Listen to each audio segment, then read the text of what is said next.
about an hour or half an hour. It's always at the beginning of the night. It's never towards the end, because it's when the mind absorbs, yeah, when the sense consciousness is absorbed.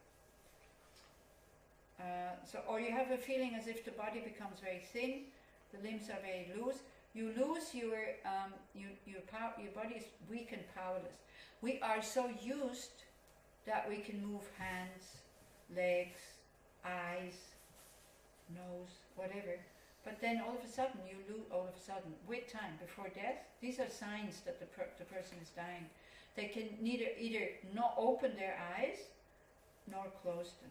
And I think also it comes with old age, because I have mornings I can't open my eyes and I need my hands to go like this. So I think, oh, this is what it's like. So when you know these things, instead of freaking out, like I had one night also, I was lying on my belly and then I woke up and I couldn't move the hand. So when you know that this is normal, because everything has withdrawn, you don't freak out. But if you don't know it, you freak out. And also this helps, you see, this whole thing that the mind is just fantasizing everything, it really helps when you start to have hallucinations. Somebody who was working in an old people's home at once told me that they have a patient who has a sickness called alien hand. So she sees her arm and her hand, but she says, this is not mine, this is not mine, take it away. So if we already now learn that as we get older, the mind is not seeing reality anymore as it is, somebody might be able to remind us of that and say, yeah, I know this is what you experience now, but remember when we learned about emptiness and all this, that the mind has appearances, but it doesn't exist the way it appears. So then it would still appear that this is not your hand, but you know it's just an appearance. Fata Morgana.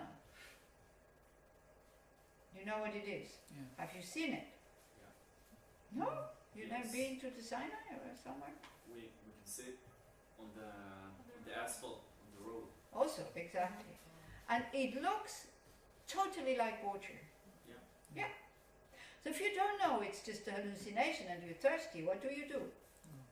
You run there and you get disappointed again and again and again and again. You see, our pleasures are all Fata Morganas. They promise us lasting happiness. We go and run there, we consume the whole thing, and we're left with nothing. Actually, no, we're not left with nothing.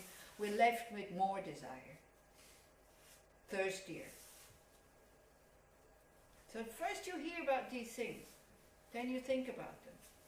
Yeah? Like, if you have never learned about Fata Morgana, nobody ever explained it to you, every time it would appear, you would run. I wonder how long you would have to run without anybody explaining before you stop running. So this is Buddhism. You still see it as pleasant and happiness, but you stop running. And all of a sudden you see how your thirst decreases and decreases and decreases. And all of a sudden you don't need it anymore. Now your life is not becoming boring, or you're not going to be a sad person. You'll be much freer than having this desirous mind who always wants something else. Okay? So it's very helpful to know these illusions or these delusions or kind of appearances that come up at the time of death. So the internal sign when the earth element absorbs is like the feeling of falling, not always, but what people have, like the sight becomes very blurry and it looks a bit like a mirage, they call it, like a Fata Morgana. Maybe not so much like water on the asphalt, but like the flimmering air. Sometimes it looks, when it's very hot, it looks as if the air is moving, but the air is not moving. This is heat that is that's going like that. A mirage, they call it. Yeah? Okay, then the next one that absorbs is the water element. That means your body liquids start to dry up. And that can be very uncomfortable for the person, because we're used to have saliva in the mouth, and when you sometimes also you wake up at night and your mouth is very dry and you try to get the saliva back. At the time of death it will not come back. Your skin will become very dry, also very brittle. So if you already now you have dry skin, then get used to it, because at the time of death, even they put cream on you, it will not help. because it's the mind that is feeling this dryness. Yeah. Also, people's skin sometimes gets very thin, also before death. That has to do with the ear consciousness, and so the same as with the eye consciousness that absorbs, that doesn't work anymore, even though the eyes are open. The ears are still open, but the outside sounds become very distant. It's the same as when you go to sleep. Your ear is open, but you don't hear anymore, because that sense consciousness absorbs. Yeah, we talked about 6 main consciousnesses, 5 are sense consciousnesses, 1 is mental consciousness. And you have an appearance of smoke, an inner vision like smoke. That also sometimes people describe. They say, the first one is like they say, why don't you dry up the puddles on the floor? There's no puddles. And one mother of one son saw smoke coming out of the bedposts, and she freaked out. She said, it's burning. Nothing was burning. That's what she saw. I know it sounds very fantastic, but if you are around dying people, you are. My father is dying for the longest time. Huh? My father is very sick. He's dying No. slowly but surely. Yeah, no, but this is not when they're not. This is really the last few moments. Ah. Yeah. Now, what I meant, if you are around many dying people who are dying, who then are dead, all of a sudden you start to recognize these signs. Usually nurses, they're very happy when they have these instructions, because then they can help to calm people down. Yeah. No, these signs are also, they're not reversible actually. It's not that you have this and then you can come back. This is really the last few moments in your life. Yeah, so your father is, we're all dying.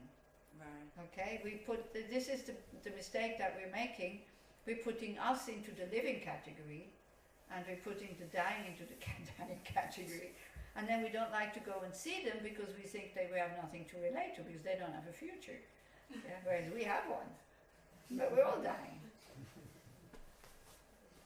So we make these 2 categories, they're totally ridiculous. They don't exist. And we're also slowly dying. Yeah. He's very sick. Otherwise, where can you say, when does the process of dying start? Yeah. Here you can say the process of dying starts when the body elements start to lose their power. They don't make their function anymore. Did you want to say something, Anna? This book of the Dalai Lama advice. Oh, it's perfect. It's so nice. I just want to say the first line is, everyone dies but no one is dead. Yeah, right. Yeah, because we don't, you can really ask, who dies? Yeah? Or maybe I didn't Everyone dies but no one is dead. Yeah. This is it. We're all dying, but we're not really. Dead would be, out of existence, but from the Buddhist point of view, the mind continues. So there is no real death, it's just transformation, actually. So that's another good thought. You don't need to be afraid of death. Actually, people say, they say, but you believe in rebirth, you shouldn't be afraid of death. I say, it's because I believe in rebirth, I'm afraid of death. If I would believe that there's nothing going on at the time of death, and you're afraid of death, that's ridiculous. That would be ridiculous. But if you're afraid that where am I going to end up, if there's that kind of fear, that makes sense. But if you're totally convinced that nothing goes on once you stop breathing, why be afraid? Because there won't be anybody there. Because people say, I'm afraid of that nothingness. Well, there won't be anybody there to experience a nothingness. If you think that somebody's there to experience that nothingness, you believe that something continues. Yeah, so again, try to be logic here. Okay, so next one is the fire element. We need the body heat in order to digest food and drink, so that stops. You are no longer mindful of affairs of close persons outside. They might still be standing around you, but you know, what are they doing here? Why don't they leave me alone? So this is this whole thing, holding a dying person's hand when they're not signaling that they want it might not be the best thing, because they're going. It's like holding somebody's hand when they have to go. Yeah, so Sometimes they are looking for it, but sometimes they like to be left alone. Actually, many people, the moment when they stop breathing is when everybody's out of the room. And then people feel very bad about this. It's quite rare that somebody dies in somebody's arms, because they can't go, it's too much attachment if you're holding them. Then when you need to go to the toilet, or you go for coffee or to eat, you come back, the person has stopped, you feel terrible, and you think, oh, you should have waited another half an hour. No, then the person would have waited another half an hour. It's a very private moment. When you have to leave home, and everybody gets up and says goodbye and hugs you and holds you and touches you and kisses you, wow, there's so much pain. If you have to leave really early in the morning, everybody is still asleep, there's no pain. If you're very attached to your loved ones, much better they don't come with you to the airport, because then the pain is only in the house. Once you left, then it's gone. But otherwise you take that pain with you. Yeah? So when it comes to departure, let people go. A lot of people waiting for their loved ones to come, Yeah. and then they die. That's true, but not when they're there, most of the time. When everybody's out for coffee or toilet or something like that. It can happen that they die when everybody is there, but in general, not. Yeah. Everything can happen at the time of death. There's nothing we can really count on that it will be like that. Some people that had really difficult lives and difficult minds, like a lot of impatience and anger, and one thinks, oh, that their death will be terrible or difficult. They slip out of life very easily.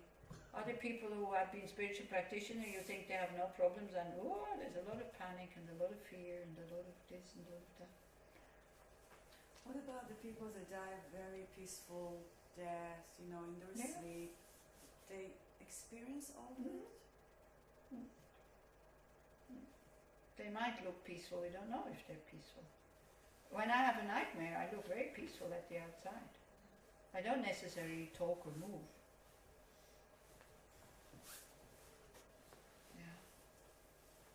What about sudden death?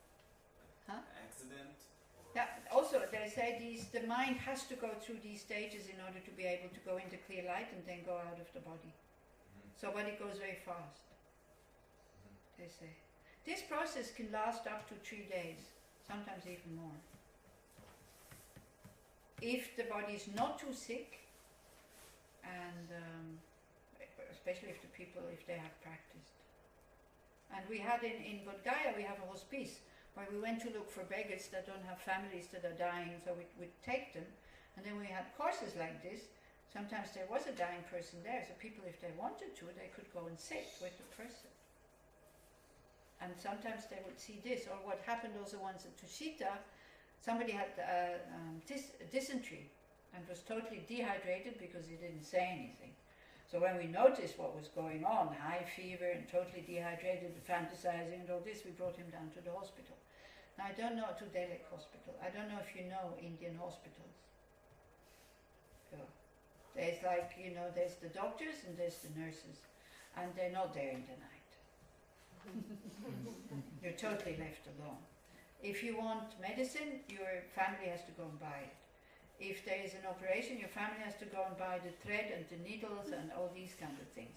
In a public hospital, not in a private hospital, but in a public hospital.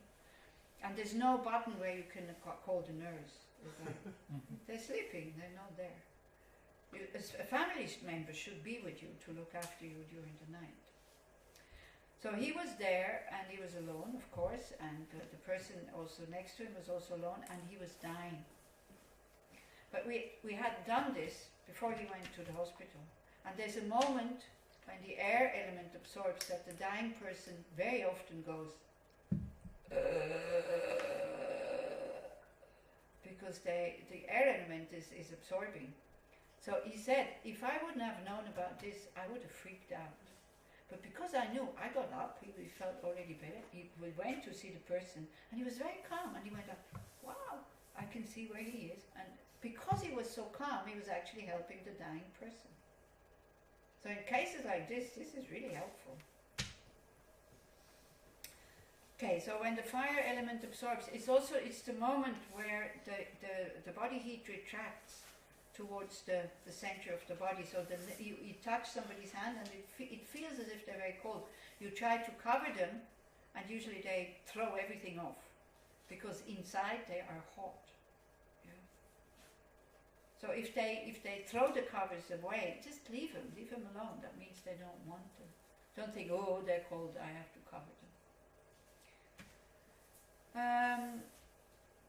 And your inner appearance would be like, there's still the smoke, and it would be like fireflies, like sparks within the smoke.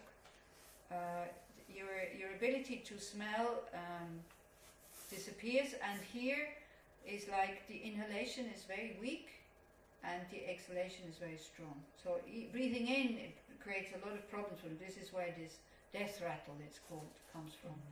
Yeah. So next time you sit next to a dying person, they're not in discomfort. You can really leave them alone. This is also what a doctor would tell you. But they already found medicine or some kind of means not to make that sound because it disturbs the people who are there. But for the dying person, it's not a problem. So for you, it shouldn't be a problem because you know where the person is. A fire element absorbing. Then the wind element absorbs, so then breathing in, breathing out stops. And this is usually where, in the West, one would be declared dead. But you're not dead yet. The subtle mind is still in the body. The body is dead. The body has lost its functions. But then the mind starts to absorb. Like, the concepts that we have, they kind of lose their power. They absorb into the energy channels that we have in the body, meridians. Yeah, like the body exists on different levels. We have a gross body, which is this one with the senses, and we have a subtle energy body, which is the meridians and the energy in the meridians. So then that one comes more into play, I have to say. Like when the body has, you see the subtle mind and the subtle body, as long as the gross mind and gross mind functions, we don't feel them. But it's when they absorb, then we start to be aware of these things only. And aware, not necessarily I am aware of this, but then we start to have experiences like that. So at the beginning, I'm not going to go into all the details, I think it would be too much, because I don't have the drawings. So at the beginning you would have an appearance of white light. Yeah. This is after the wind element. Wind element is easy, you stop breathing, that's it. And so the fifth cycle there, it talks about channels and winds. That would be the subtle energy body. Yeah. So when these energies withdraw, when the chi or the prana withdraws to the central channel that we have here in the middle, then at the beginning, at first you would have an appearance of white light. Now that also, people with near-death experiences, they do talk about white light. And then the next one would be at this point the mind becomes more subtle and more peaceful. And then you would have an appearance of copper red light, like the very clear sky when the sun sets, when there's no clouds and no horizon. If you just look at the sky, yeah, like copper red it gets sometimes. And then when the winds kind of meet in the heart, here we have what is called an indestructible drop. This is where the subtle mind is residing. It's not physical. You can't, even you cut open the body. Chi and meridians, you cut the body open, you can't find them. Still, we know they're there. They use it in order to heal people with acupuncture and all these kinds of things. So again, it's not just, oh, we don't see it doesn't have a function. It's not like that. So then the mind becomes very, very subtle, and you have an experience like a tunnel experience. This also people describe. Yeah. And then when the subtle winds and the subtle mind, subtle drops, when all this absorbs, then it goes what is called into the clear light. This is the nature of our mind. And if you have, there's a vision of that, which is just totally like the clear sky. No beginning, no end, nothing appears. Just awareness, open awareness, spaciousness. like that. There's no I who has this appearance. And this is why people who are having near-death experiences, they go like, oh, I understood something there, but I don't know what I understood, but it was definitely very beautiful. And I didn't want to come back. That's what everybody says. I did not want to come back, because then they're home. So we have this moment of clear light. So the meditators, they train these absorptions or these experiences, so when it happens, they can stay in the clear light. They train it, and then in meditation they stay there. And when the natural clear light comes up, so this is what you will read that in the book, when the mother clear light meets the sun clear light. So the mother clear light is the natural clear light. The sun clear light is the clear light that you experience during meditation if you're very absorbed. So when these two meet, then naturally you can stay there if you have trained. So this is why masters who die, or realized beings who die, their body doesn't decay. They sit in meditation, sometimes they also lie down, but there's no sign of death. Sign of death is like the body uses liquids, it starts to smell, you can pull the hair out. It doesn't take very long from a dead body that you can. Don't try to lift them up with the hair, because you might have just the hair in your hands. What else are the signs? Well, it starts to smell, basically. And the skin also gets, you can lift up the skin and then it doesn't go back. This is the signs of when the body when the mind is gone. So on New Zealand TV, they had on the news, they went to, with the TV team and doctors, they went, when Thupten Rinpoche was dying, they documented the whole thing, and it was on the news. Like how they would look, the hair and the skin, and they would pinch it and all that, and they went, oh. Yeah, so I think for 15 days he was in the clear light. It's called Thupten. It doesn't bother him? Huh? It doesn't bother the mind that you mess not around with the somebody, body? not them. These are okay, these people. Because they're so highly realized, they're totally in their clear light, and that's it. Yeah. Usually one says one shouldn't disturb the body, but then that seemed to be okay. Also, they would probably do it quite gently and not. You can see if the mind is still in the body if you very gently touch here, because that part is still warm. Even though you think the person has stopped breathing, but that part is still warm. So if you do it gently, have the courage, you can see. Also, because usually people die with open eyes. If the eyes have not been closed from the beginning of this process, then the eyes are open. So you see it in the eyes if the mind is still there or not. If the eyes get opaque meaning like milky, like the windows in your bathroom are opaque, they're not transparent. When you buy fish, fresh fish, what do? You look at Check his his eyes. eyes. You look at the eyes. So that means when the eyes are still clear, the mind is still there. There's no decay process going on as long as the mind is still there. When the eyes start to get opaque, means the mind is gone, so the decaying process has started. So that's a sign also. But it doesn't mean that the fish knows that he's not dead. Fish is dead. Yeah, that's it. No more fish eating. Exactly. Very good. But the fish is dead. It's not also the person is dead. If you have stopped breathing, even the mind is still there. You're totally in that subtle mind. You have lost connection to the gross body, because also the gross mind that is connected to the five senses, or is the five senses, has stopped functioning. But it's connected to the body because there is No. appearance in the body. Huh? The skin remains flexible. I don't think so. No. And the hair doesn't. So there is some connection. But you don't feel it. You have no feelings. You see, the subtle mind, we don't experience it because it's in the gross body, and then it functions, but we don't feel it. But then, when the gross mind and the body elements have absorbed, stop functioning, there's no more connection to it. But there is a manifestation in the body. It doesn't decay. So it affects the body somehow. This is what I understand. I don't think so. I really don't think so. You can bury somebody like this, they won't feel it. They will not feel it, but the body feels something. Yeah, but how? I mean, it's like, How doesn't it decay? huh? The body does not decay, even though there's no oxygen coming and no blood Yeah, because the circulating. subtle mind is still there, but the subtle mind, not the senses mind, not the five senses mind. It's when you feel here, which consciousness is it? Where? That Touch. touch. Yeah. So that one has absorbed. That one is gone. It's with when you stop breathing, it disappears.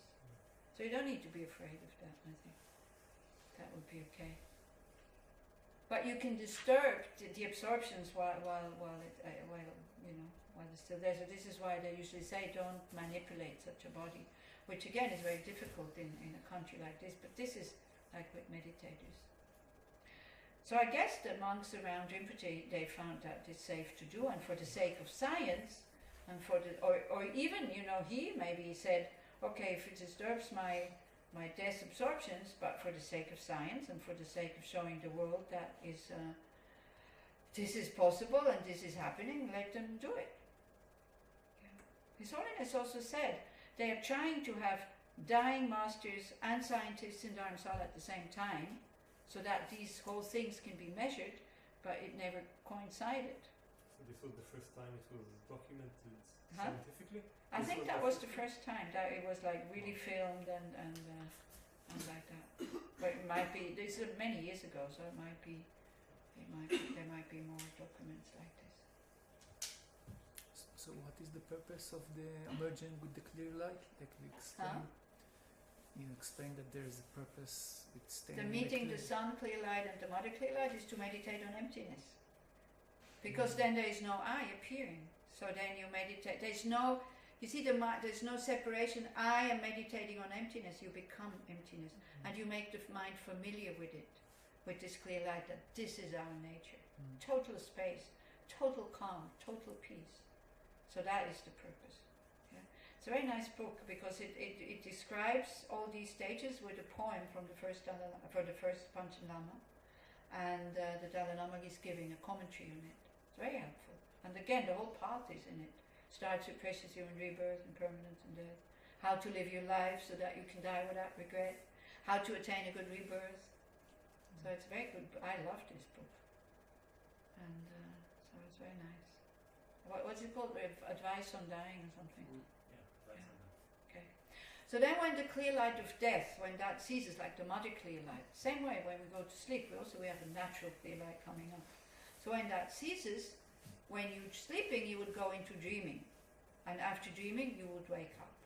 When you die, the mind goes out of the body, you go into what is called the bardo state. It's an intermediate state where you have some kind of dream body. And then when that is finished, they usually say it lasts at the most 49 days, there will be rebirth.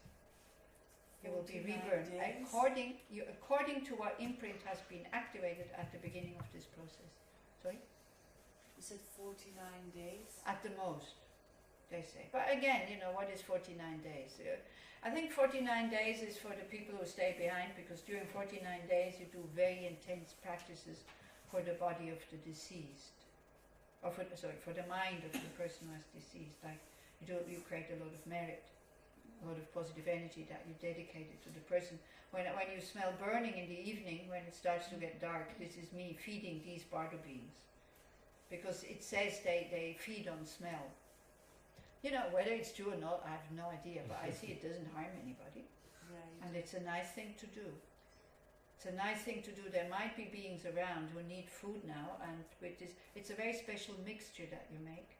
And you trap them with that smell, so they come and feed, and so I recite something, which is Dharma instructions, so that they can work with the mind. So while they're eating, they hear Dharma teachings. So again, it's just a ritual, but I really love to do it. And I love to do it where I don't have to explain too much to people what I'm doing, because I know it's really strange. I do know it's strange. So I prefer to be somewhere on top of a mountain, nobody sees me, I can sing, I can recite, very loud here. I don't know where to put it, and then there, where's that? Because also they say these are some kind of ghosts, and they're afraid of us, and especially they're afraid of eyes. So while you recite it, they shouldn't see your eyes, so you need to turn your back towards what you're doing, or this is even more strange. You need to wear fringes. Like witchcraft. Yeah. What is fringes? But what is witchcraft? Science. What is witchcraft? No, it's making use of energies that we have totally lost. We have totally lost. See, when somebody has died, very often people say, I feel the person still around. This is the mind who is attracted to that situation but cannot enter the body and is very frustrated. This is why usually people don't feel comfortable with it. This is why we don't like a kind of ghosts around, because these ghosts, they don't feel comfortable. We don't give them anything, we don't pay attention to them, and they're very confused because they don't have a body anymore. But they have like some kind of clairvoyance, and they can see what we're doing. They can read our minds. So, yeah, again, you know, we can say it's total fantasy, but I'm not sure. We have become so materialized that we don't feel these things anymore, and we're so proud of being so, like, knowing everything and being able to measure everything and all that. Yeah. Also, when the mind is still in the body, if you sit next to somebody who has just died, and you just sit there and you do practices, or you just sit there, try to keep a peaceful mind. There's the moment where you feel now something has changed. First it looks as if the person is sleeping, and you actually don't know if the person is sleeping or still breathing, because sometimes, because you're so used to see the person breathing, but you know the person stopped breathing, and then you look and it looks as if the chest is going up and down, and you really need to shake your head and even maybe very gently put your hand there to see or hear, or hold a mirror here, so that you also see they're not breathing anymore. To see they're not breathing, it's just my mind projecting it, because I'm so used to see a non-decayed body breathing.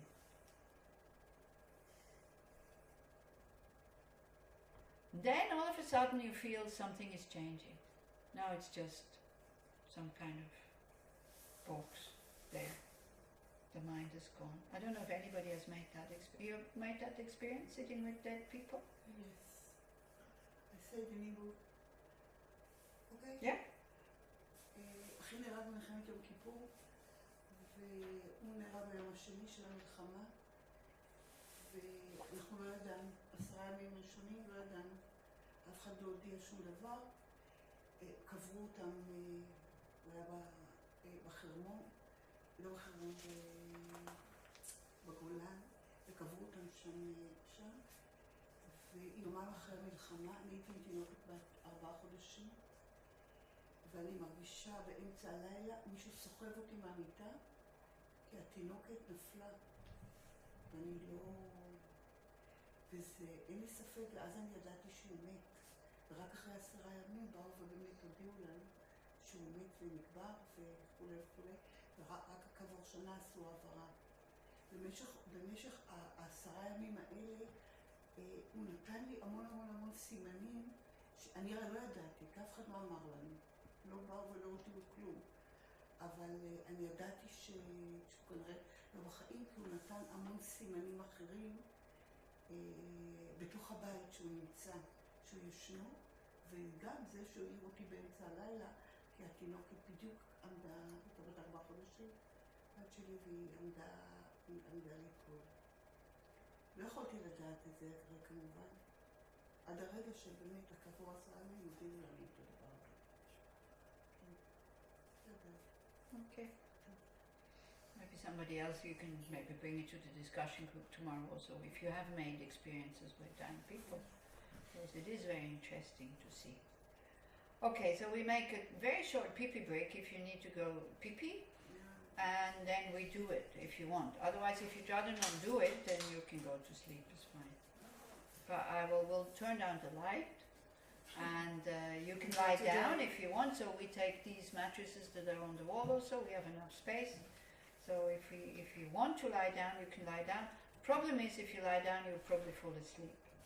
So then you miss it. So if you can sit, it's better to sit, but also it's quite good to be very comfortable when you do this. Okay, so whoever needs to go pee-pee can go pee-pee so that you're comfortable. It lasts, maybe 20 minutes, not more. You mentioned about the mantras. Okay. Giddy, can you give me these two papers there? These? Yeah. So it is said that there's some very powerful mantras that are very powerful to recite at the time of death. So this comes from Lam Rim October, so they are we're not distributing them because people can take if they want. So there is one sheet of paper where you have all these mantras, so you can actually, And the relatives you need can to say it? you need to be able to, there's 2 pages. Then there is these mantras that are written in Tibetan, very, very small. So they said it's helpful if you, you can cut them out, if you put it with the script down on the dead person's animal or person's heart chakra. Again, it's kind of a very simple thing to do. If it helps, it helps. If it doesn't help, it doesn't harm. So you can take, there's quite a lot of them. So if you really want to do this, you take 1 page, you keep it, and the other one you cut it out, and you always have something. You always have them with you when they're already cut, and then when they're finished, you make more copies. You make another copy. So this will put with the books. So whoever wants to take them. Is that okay? But to recite mantras to a person that is dying, Yeah. that's Then the one? yeah, you're these talking about? ones here. Oh. But again, if your grandmother is or your father is a religious Jew and you come with your Buddhist mantras, I don't think it's very helpful. He's not. I don't think so. I think he's not, okay, but try to find out while he, as you say, he's sick, he's dying, try to find out what effect it has on him, whether it calms him He down. has Alzheimer, he doesn't speak to anybody Okay. regularly. Then you can quietly recite them. It's fine. We had Tektok, who was looking after his stepmother, who has been sick forever, almost, and he just went there 2-3 times a week. He read sutras to her and other things. Now, what does it do to the Alzheimer person or do to the dying person? We don't know. But it's good for you, because just sitting there and waiting for the time to pass is very difficult to spend time with these people.